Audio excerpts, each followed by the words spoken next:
제가 이틀을 정주를 놓고 있는 바람에 예상보다 이틀이 늦어져가지고 민지법을 10문제 이상씩 할 솔직히 자신은 없고 좀 이따 이렇게 다음번에 부등법인데 부등법으로 넘어가서 좀 하루에 15문제씩 하든지 해가지고 조금 더 시간을 줄여봐서 이번 주 내로 싹 다 맞춰볼 수 있지 않을까라고 생각 중이긴 해요. 어쨌든 오늘 11번부터입니다. 다음 설명 중 가장 옳지 않은 것은 경매 대상이 아닌 부동산이 경매 절차에서 경매 신청된 다른 부동산과 함께 감정평가되어 매각기일에 공고되고 경매된 결과 매수인에게 매각되고 그 후 매수인에 대한 매각 허가 결정이 확정되었다면 채권자가 경매 신청하지도 않았고 경매법원이 경매 개시 결정을 한 적도 없는 독립된 부동산이더라도 매수인은 그 부동산에 대한 소유권을 취득한다. 취득 못하죠. 경매 대상이 아닌 부동산이 경매 절차에서 경매가 신청이 됐어요. 뜬금없는 게 경매 신청이 됐어요. 감정평가도 되고 공고도 되고 매각도 됐어요. 매각 허가 결정까지 났어. 근데 그거는 그 부동산 등기부상 이거 독립된 부동산이고 건물도 독립된 부동산이고 아무런 저기도 없이 소유자는 갑자기 날벼락 맞은 거거든요. 그러니까 이 부분에 대해서 소유권을 취득할 수 없다는 거죠. 무효예요, 당연히. 임목에 관한 법률에 의하여 소유권 보존 등기가 된 임목은 토지로부터 독립하여 부동산으로 취급되므로 독립하여 강제 경매의 대상이 된다. 그래서 뭐 나무라던가 아니면 뭐 배추 뭐 이런 것도 법률에 의해서 소유권 보존 등기가 돼 있다. 그런 임목은 토지로부터 독립해서 부동산이에요. 그래가지고 독립하여 강제 경매의 대상이 된다는 거죠. 금전 채권에 기초한 강제 집행에서 지상권 및 그 공유 지분은 부동산으로 보고요. 인접한 구분 건물 사이에 설치된 경계벽이 일정한 사유로 제거됨으로써 각 구분 건물이 구분 건물로서의 구조상 및 이용상의 독립성을 상실하게 되었다고 하더라도 각 구분 건물의 위치와 면적 등을 특정할 수 있고 사회통념상 그것이 구분 건물로서의 복원을 전제로 한 일시적인 것일 뿐만 아니라 그 복원이 용이한 것이라면 각 구분 건물은 구분 건물로서의 실체를 상실한다고 쉽게 단정할 순 없고 아직도 그 등기는 구분 건물을 표상하는 등기로서 유효하다고 해석해야 할 것이다. 자, 인접한 구분 건물이 두 개가 있는데 여기 이렇게 벽이 있었단 말이에요. 근데 벽을 제거를 했어요. 벽을 제거를 해가지고 얘가 마치 하나가 됐어. 근데 그렇다고 하더라도 면적, 위치, 얘는 1-1번지 얘는 1-2번지 만약에 이렇게 돼 있다면 복원을 전제로 했다면 복원이 그리고 쉽다면 구분 건물로서의 실체를 상실한다고 쉽게 단정할 수 없고 구분 건물을 표상하는 등기로서 유효하다고 해석해야 할 것이다. 얘네를 합칠 필요 없다는 거죠. 1-1, 1-2로서 유효하다는 거죠. 민법. 상속인은 상속으로 인하여 취득할 재산의 한도에서 피상속인의 채무와 유증을 변제할 조건으로 상속을 승인할 수 있다라고 규정하고 있는데 상속인은 위 규정에 따라 한정 승인의 신고를 하게 되면 피상속인의 채무에 대한 한정 승인자의 책임은 상속 재산으로 한정되고 그 결과 상속 채권자는 특별한 사정이 없는 한 상속인의 고유 재산에 대하여 강제 집행을 할 수 없으며 상속 재산으로부터 채권의 만족을 받을 수 있다. 결국은 내가 상속받을 재산이 이만큼이야. 근데 문제는 빚이 이만큼이야.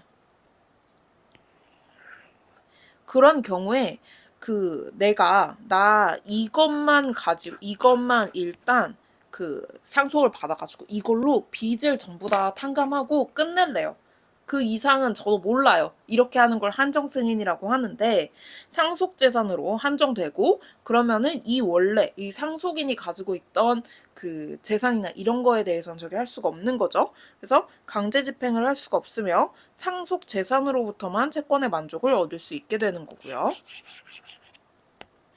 자, 두 번째, 부동산 경매 절차에서 매각 물건 명세서에 관한 설명 중 다음 중 옳지 않은 것은 민사집행법이 105조에서 집행법원은 매각물권 명세서를 작성하여 현황조사 보고서 및 평가서의 사본과 함께 법원에 비치하여 누구든지 볼 수 있도록 하여야 한다고 규정하고 있는 취지는 경매 절차에 있어서 매각 대상 부동산의 현황을 되도록 정확히 파악하여 일반인에게 현황과 권리관계를 공시함으로써 희망자가 예측하지 못한 손해를 입는 것을 방지하고자 함에 있다.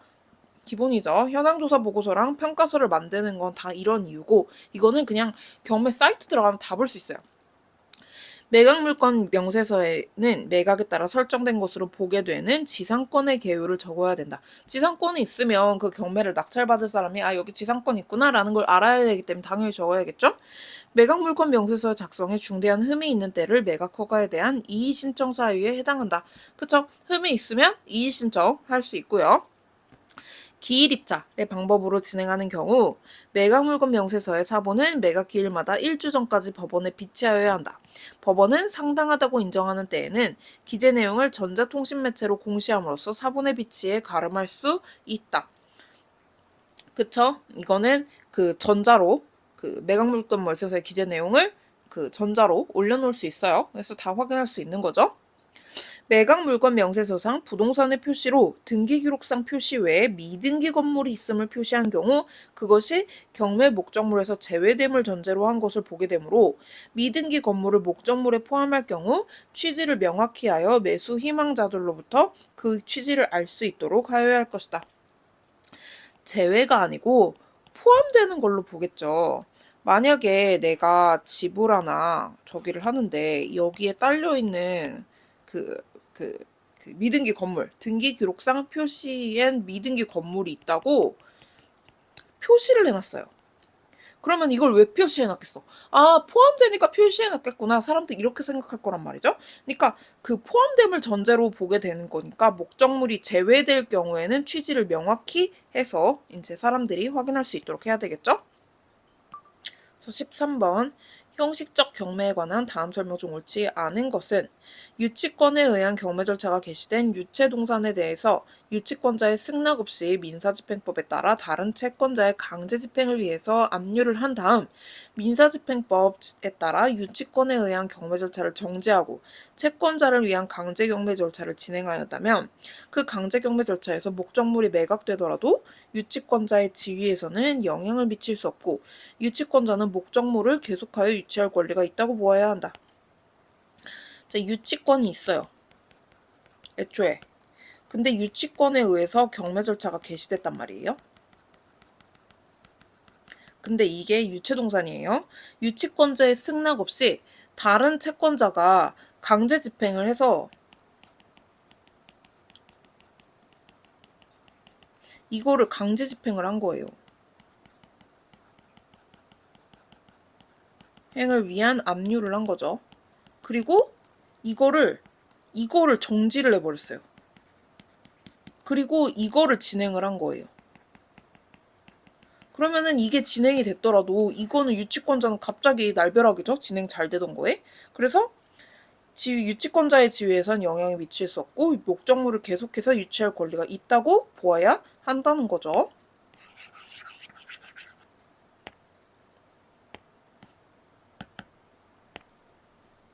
자, 공유물 분할 소송에서 공유물을 경매에 붙여 매각대금을 분배할 것을 명한 판결은 공유자 전원에 대해서 획일적으로 공유관계 해소를 목적으로 하는 것이므로 판결의 당사자는 원고이든 피고이든 동판결에 기하여 공유물에 대한 경매를 신청할 권리가 있다고 봄이 상당하다.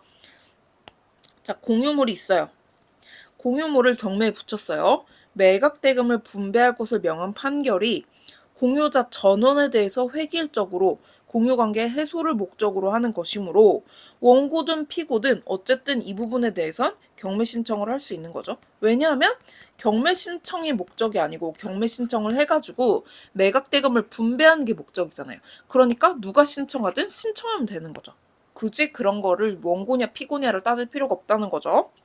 민법에 근거하여 민사집행법 274조에 따라 행하여지는 상속재산에 대한 형식적 경매는 한정승인자가 상속재산을 한도로 상속채권자나 유증받은 자에 대해서 일괄하여 변제하기 위하여 청산을 목적으로 당해 재산을 현금화하는 절차이므로 취지와 목적, 관련 민법 규정 내용, 한정승인자, 상속채권자 등 관련자들의 이해관계 등을 고려할 때 일반 채권자인 상속채권자로서는 민사집행법이 아닌 이것들의 규정에 따라 변제받아야 볼 것은 아니고 경매에서는 일반 채권자의 배당 요구가 허용된다고 할 것이다.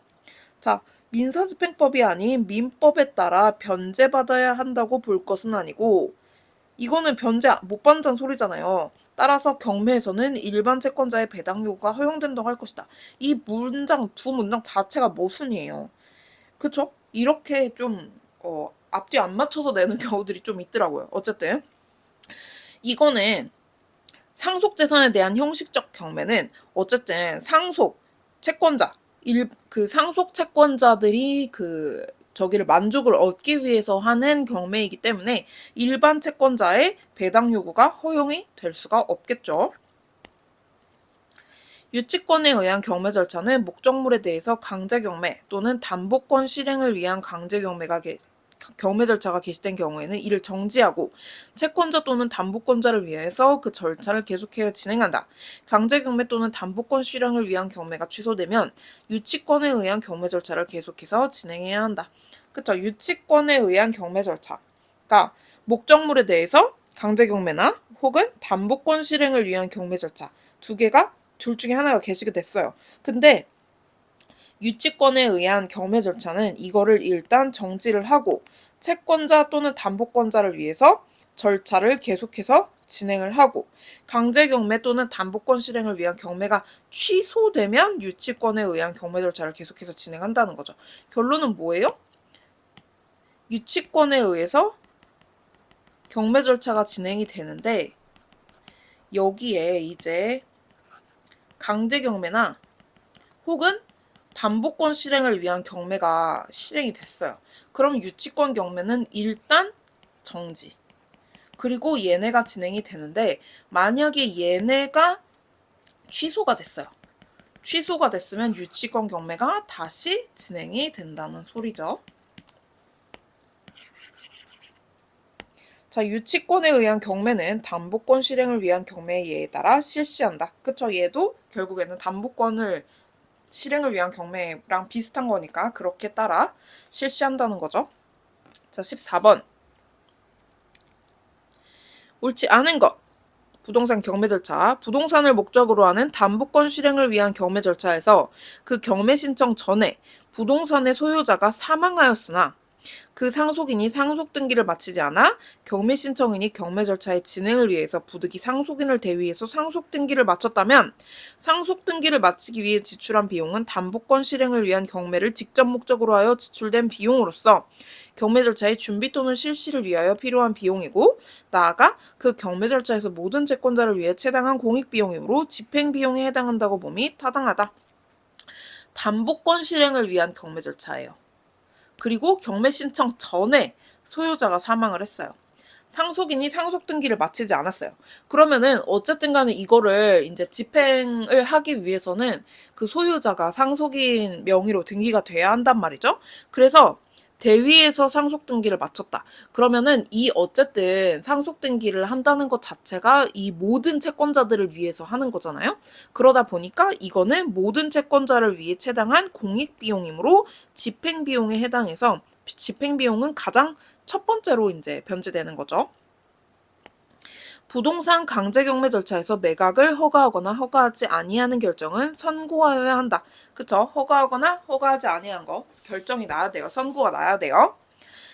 강제 경매 절차에서 매각 허가 결정은 확정되어야 효력을 가진다. 그쵸? 결정이 확정되어야 효력을 가지죠. 주택임대차보호법상 대항 요건을 갖춘 임차인은 경매법원에 스스로 그 권리를 증명하여 신고하지 않더라도 당연히 경매 절차의 이해관계인이 된다. 이거 아니죠. 대항 요건만 갖췄다고 이해관계인이 되는 건 아니에요. 임차권 등기를 한다던가 아니면 배당 요구를 한다던가 뭐 이런 걸 해야 돼요. 집행법원이 부동산 경매 절차에서 외화 채권자에 대해서 배당을 할 때 특별한 사정이 없는 한 배당 기일 당시의 외국환 시세를 우리나라 통화로 환산하는 기준으로 삼아야 하겠죠.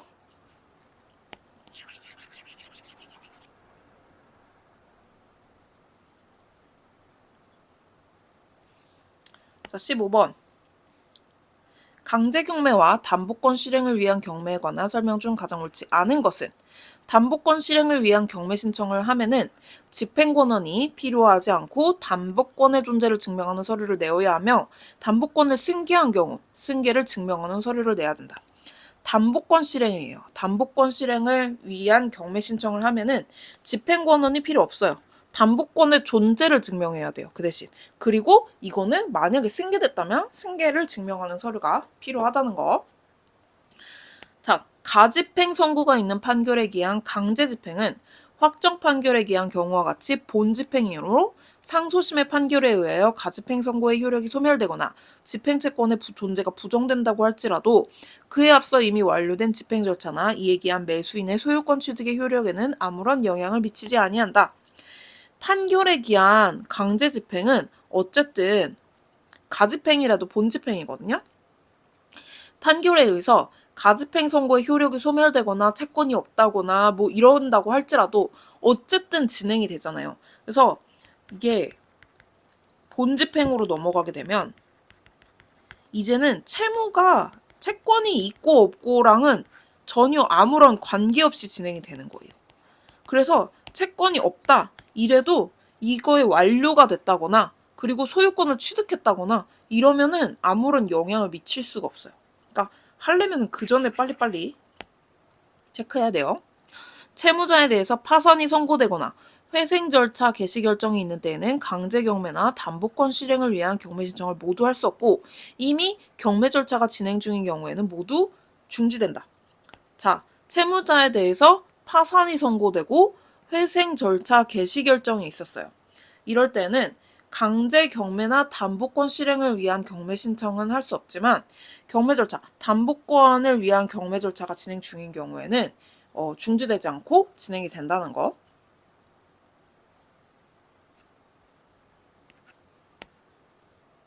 자, 담보권 실행을 위한 경매 신청을 위하여는 채권자, 채무자 및 소유자, 담보권자, 피부담보 채권의 표시, 담보권의 실행 대상이 될 재산의 표시, 일부에 대해서 담보권을 실행하는 때에는 취지 및 범위를 기재한 신청서와 담보권 존재를 증명하는 서류를 제출하면 되는 것이고 위 서류의 한도에서 심사를 하고 피담보 채권의 존부를 채권자에게 입증하게 할 필요는 없다는 거. 일단 경매 신청을 위해서는 내가 이거를 할 거예요. 피담보 채권이 이게 있어서 이거 할 거예요. 라고 이 존재를 증명하면 되는 거지. 너 이거 존부에 대해서 다시 한번 확실히 증명해봐. 이렇게 할 필요는 없다는 거.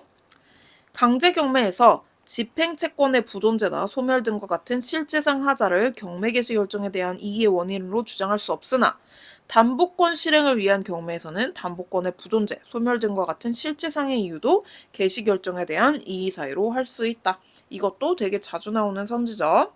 이 강제 경매에는 그리고 담보권 실행을 위한 경매에는 이게 집행채권 얘는 이의 원인이 안 되고 담보권 실행에는 이런 부존재 실체상의 이유도 개시 결정에 대한 이의 사유가 된다는 거.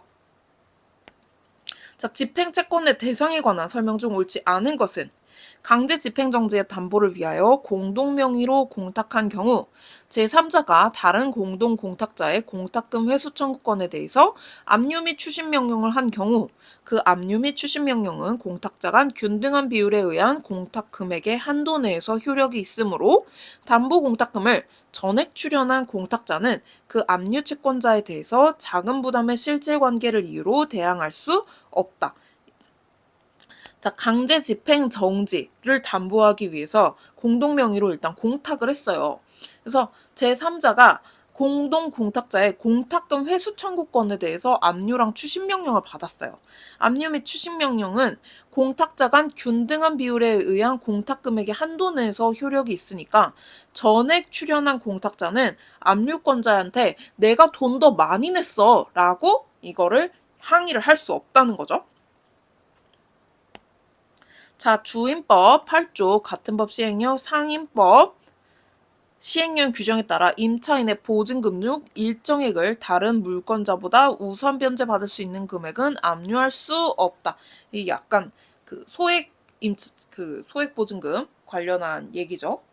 그렇지만 이거는 상임법에는 적용이 안 된다는 거. 당사자가 이혼이 성립하기 전에 이혼소송과 병합하여 재산분할의 청구를 한 경우 아직 발생하지 아니하였고 구체적 내용이 형성되지 아니한 재산분할 청구권을 미리 양도하는 것은 성질사항 허용되지 아니하며 이혼과 동시에 재산분할로서 금전의 지급을 명하는 판결이 확정된 이후부터 채권 집행의 대상이 될 수 있고요. 장래 발생할 채권, 조건부 채권, 현재 그 권리의 특정이 가능하고 가까운 장래에 발생할 것이 상당 정도 기대되는 경우 이를 압류할 수 있으므로 20년 이상 근속한 지방공무원의 명예퇴직 수당 지급 대상자로 확정되기 전에 명예퇴직 수당 채권도 이를 압류할 수 있다. 장래 발생할 채권이잖아요. 조건부 채권이고 퇴직하면 나오는 채권이고 특정이 가능하고 그쵸? 퇴직하면 나오는 거니까 가까운 장래에 발생할 것이 상당 기대가 되니까 이거를 압류를 할 수가 있다는 거죠. 별다른 일이 없으면은 이거는 당연히 발생할 거니까. 그러니까 명예퇴직 수당 채권도 압류할 수 있다는 거예요. 압류금지 채권의 목적물이 채무자의 예금 계좌에 입금된 경우 예금 채권에 대해서 더 이상 압류금지의 효력이 미치지 아니하므로 압류금지 채권에 해당하지 아니하여 압류할 수 있다. 자, 압류금지 채권의 목적물이 예금 계좌에 돈이 예금 계좌에 입금됐어요. 그러면은 압류금지 효력이 없으니까 이걸 압류할 수가 있잖아요. 그래서 신용불량자라던가 그 통장 압류된 사람들이 다른 사람 명의로 통장 쓰는 이유가 이런 거죠. 자, 강제집행의 개시 요건에 관한 설명 중 옳지 않은 것은 강제집행을 하기 위해서는 원칙적으로 집행할 집행권한을 집행 개시 전 또는 늦어도 집행 개시와 동시에 채무자에게 송달하여야 하나 예외적으로 가압류 가처분 명령 집행의 경우에는 집행권한 송달은 집행 개시의 요건이 아니다. 강제집행을 하려면은 무조건 채무자한테 아무리 늦어도 집행 개시까지는 이게 송달이 돼야 돼요. 근데 예외적으로 가압류 가처분 명령의 집행의 경우에는 집행 개시 요건이 아니라는 거죠. 송달이 안 돼도 상관이 없다는 거예요. 판결의 집행이 그 취지에 따라 채권자가 증명할 사실의 매인때 또는 판결에 표시된 채권자의 승계인을 위하여 하는 것이거나 판결에 표시된 채무자의 승계인에 대해서 하는 것일 때에는 집행할 판결 외에 이에 덧붙여 적은 집행문을 강제 집행을 개시하기 전에 채무자의 승계인에게 송달하여야 한다. 집행이 취지에 따라 채권자가 증명할 사실의 매인때 채권자가 뭔가를 증명을 해야 돼요. 판결에 표시된 채권자의 승계인을 위하여 하는 것이거나 채무자의 승계인에 대해서 하는 것일 때에는 집행할 판결 외에 덧붙여 적은 집행문을 강제 집행을 개시하기 전에 승계인에게 송달을 하여야 이게 가능하다는 거죠. 무턱대고 그냥 하면 안 되죠. 반대 의무의 이행과 상환을 이행으로 명한 판결의 경우에는 집행문 부여 시 그 요건 성취 여부를 심사할 필요 없이 집행문을 부여하면 되고 집행을 개시할 때 요건 성취 여부를 조사하면 된다. 반대 의무 이행과 상환으로 부동산 소유 이전 등기 절차를 이행 명한 판결의 경우에도 이행 또는 이행 제공의 여부는 등기 신청이 접수되면 등기관이 조사하면 된다. 이거 아니죠? 등기 신청이 접수되면 아니고 이거는 그 부동산 소유권 이전 등기 절차에 이행을 명했어요. 그러면은 이거는 이행의 제공 여부는 등기 신청이 접수되는 게 아니고 이제 집행문 부여될 때 그때 나간다는 거.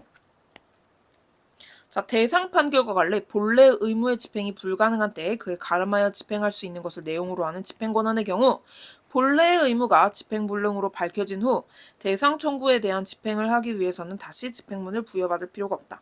대상 청구, 대상 판결 이거는 말 그대로 그 대신해서 하는 거잖아요. 그러니까 본래의 집행 의무가 집행불능으로 밝혀진 후 집행을 하기 위해서 다시 집행문을 부여받을 필요는 없는 거죠. 집행을 받을 사람이 일정한 시일에 이르러야 그 채무를 이행하게 되어 있는 때에는 시일이 지난 뒤에 강제 집행을 개시할 수 있는데 이러한 채무의 이행기의 도래는 집행기관이 조사할 사항이고 불확정 기간의 도래는 집행문 부여 시에 조사할 사항이다. 이거 이렇게 되면은 이때 내가 채무를 이행을 하게 돼 있어. 그러면은 이때가 적어도 지난 다음에야 강제 집행이 가능하겠죠. 이러한 채무 이행기의 도래, 이거는 집행기관이 조사를 해야 돼요. 불확정 기한이다. 그러면은 집행문 부여 시에 이게 도래가 된 건가? 라고 확인을 해야 되겠죠? 당연히. 자, 보전 처분에 대한 채무자의 구제에 관한 설명 중 옳지 않은 것은 부동산에 대한 가압류 결정이 있고 그에 기한 가압류 등기가 마쳐진 후 해당 가압류에 기한 집행 절차가 아닌 경매 절차에서 부동산이 매각되어 가압류 등기가 직권으로 말소되더라도 가압류 결정의 효력은 그대로 남아있게 되므로 채무자나 이해관계인은 가압류의 존속 여부에 관계없이 가압류가 유효하게 존재하고 신청에 이익이 있는 한 민사집행법에 의한 가압류 취소 신청을 할 수 있다. 자, 가압류 결정이 있었어요. 그리고 등기가 있었어요. 그리고 가압류에 기한 집행 절차가 아닌 경매 절차가 진행이 돼가지고 그래가지고 이게 매각이 됐어요. 그래서 가압류 등기가 직권으로 말소됐단 말이에요. 그렇지만 가압류는 여전히 효력이 있어요. 그래서 채무자나 이해관계인은 가압류 집행이 되느냐 마느냐, 계속 있느냐 없느냐 이런 거랑 상관없이 가압류 결정이 유효하게 존재하고 신청에 이익은 있는 한 가압류 취소 신청을 할 수 있다. 이걸 그러니까 이익이 있는 한 가압류 취소 신청을 하는 것도 가능하다는 거죠. 등기가 직권으로 말소됐다 그래가지고 가압류 효력 자체가 사라지는 게 아니니까 취소를 할 수 있다는 거예요. 자, 가압류 신청에서 채권액보다 지나치게 과다한 금액을 주장하여 청구 금액대로 가압류 결정이 된 경우 본안 판결에서 피보전 권리가 없는 것으로 확인된 범위 내에서는 가압류 채권자의 고의 과실이 추정된다. 그쵸? 너무 과하게 설정이 됐어. 그런 경우에는 얘가 일부러 이랬구나 라는 고의 과실이 추정된다는 거예요. 토지에 대한 부당한 가압류 집행으로 지상의 건물을 신축하는 내용의 공사 도급 계약이 해제됨으로써 이로 인한 손해는 특별 손해이므로 가압류 채권자가 토지에 대한 가압류 집행이 지상 건물 공사 도급 계약의 해제 사유가 된다는 특별한 사정을 알았거나 알 수 있었을 때에 한하여 배상의 책임이 있다. 부당한 가압류 집행이 있었어요. 지상의 건물을 신축하는 공사 도급 계약이 있었는데 그게 해제가 됐어요. 근데 이거는 특별 손해예요. 그래서 가압류 채권자가 토지에 대한 가압류 집행이 이 해제 사유가 된다라는 사실을 알았다면 배상의 책임이 있다는 거죠. 통상 손해는 아니라는 거예요. 보존 처분의 신청을 인용한 결정에 대해서 채무자는 보존 처분을 바란 법원에 이의를 신청할 수 있을 뿐이고 그 인용 결정이 항고 법원에 의해서 행하여진 경우라 하더라도 이에 대해서 즉시 항고나 재항고로는 다툴 수 없다. 보존 처분 신청을 인용을 했어요. 그래서 그 채무자는 보존 처분을 바란 법원에다가 이의를 신청을 해요. 그 인용 결정이 항고 법원에 의해서 행하여진 경우라 하더라도 이에 대해서 즉시 항고, 재항고는 할 수 없다는 거. 이의만 할 수 있다는 거. 특별한 사정이 없더라도 보존 처분에 대한 이의 절차에서 채권자가 신청 취지를 확정하거나 변경하는 것은 허용된다. 딱 봐도 아니지 않나요? 허용될 수 없죠.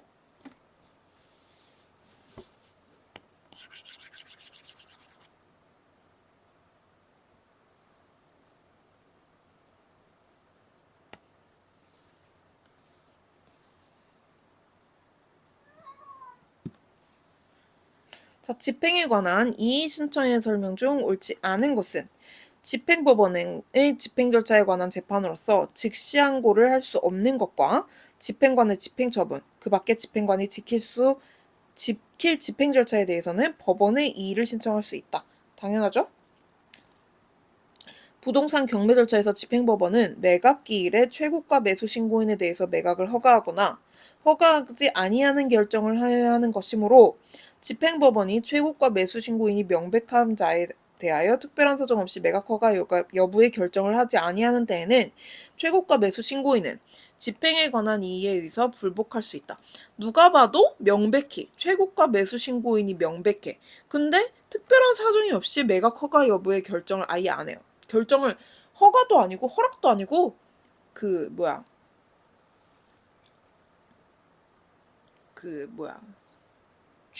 취소가 아니고 뭐죠?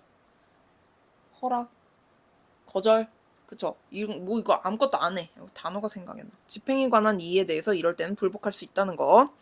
법원은 민사집행법 이의 신청에 대한 재판에 앞서 채무자에게 담보를 제공하게 하거나 제공하지 아니하고 집행을 일시정지하도록 명하거나 채권자에게 담보를 제공하게 하고 집행을 계속하도록 명하는 등의 잠정 처분을 할 수 있다.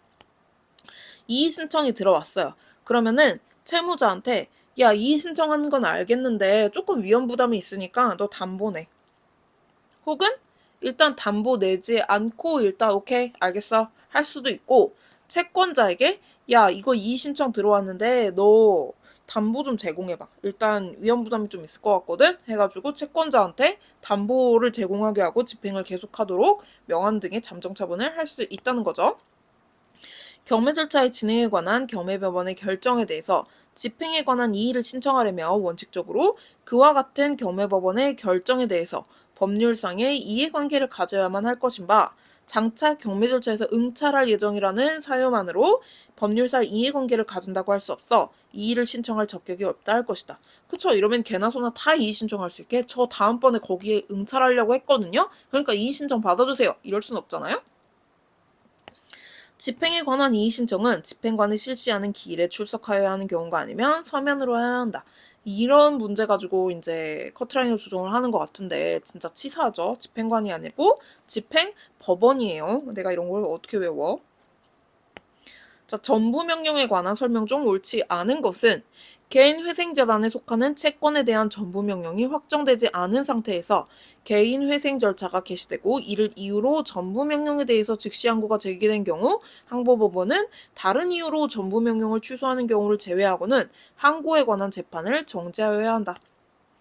개인회생재단에 속하는 채권에 대해서 전부명령이 확정되지 않았어요. 근데 개인회생 절차가 개시가 됐어요. 그리고 전부명령에 대해서 싹 다 즉시 항고가 제기됐어. 그러면은 다른 이유로 전부명령을 취소하는 경우를 제외하고는 항고에 관한 재판을 일단은 정지를 해야 한다는 거죠. 전 맨 처음에 재단이라 그래서 그 파운데이션 있잖아요. 비법인 사단 재단 할 때 그 재단 그건 줄 알았어요.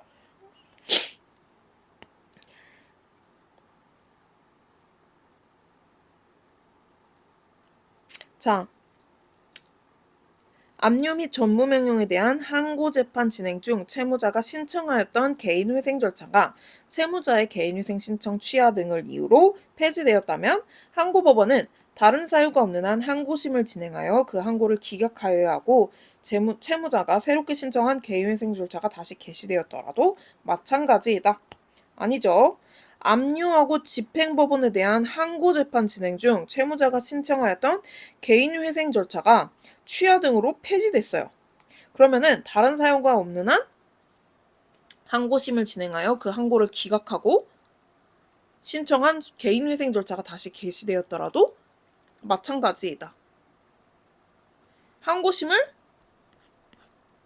정지해야죠. 진행하면 안 되죠. 왜냐하면 개인회생 절차가 폐지됐으니까. 그쵸? 채권 압류 및 전부명령에 대한 항고심에서 항고인이 가집행위 선고가 있는 판결을 취소한 항소심 판결의 정본을 제출하였다면 항소심으로서는 즉시 항고를 받아들여 채권 및 압류 및 전부명령을 취소한다. 채권 압류랑 전부명령에 대한 항고심이 있었어요. 항고인이 가집행위 선고가 있는 판결을 취소한 항소심 판결의 정본을 제출을 했어요.